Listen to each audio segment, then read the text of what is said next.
a B.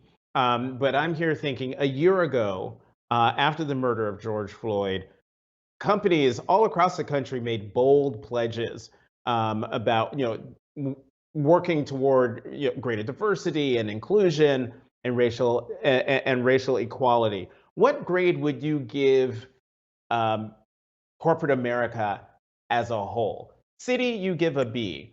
But what grade would you give corporate America as a whole in terms of Yeah.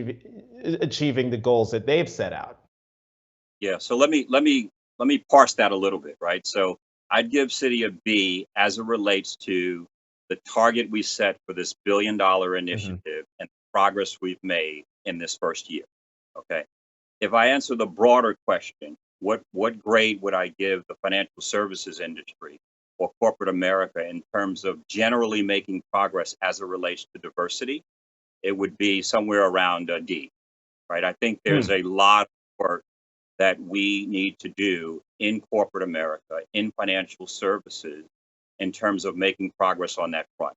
And that work ranges from board representation, it ranges to senior management representation, and straight through recruiting on the front end.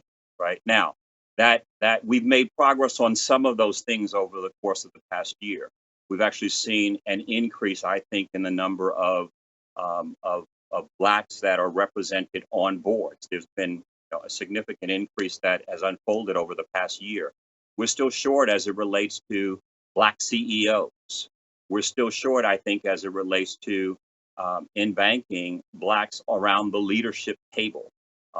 Right before this George Floyd incident, I think I was probably one of the only blacks across certainly the top financial services or top banks that sat at the leadership table. There have been efforts since then.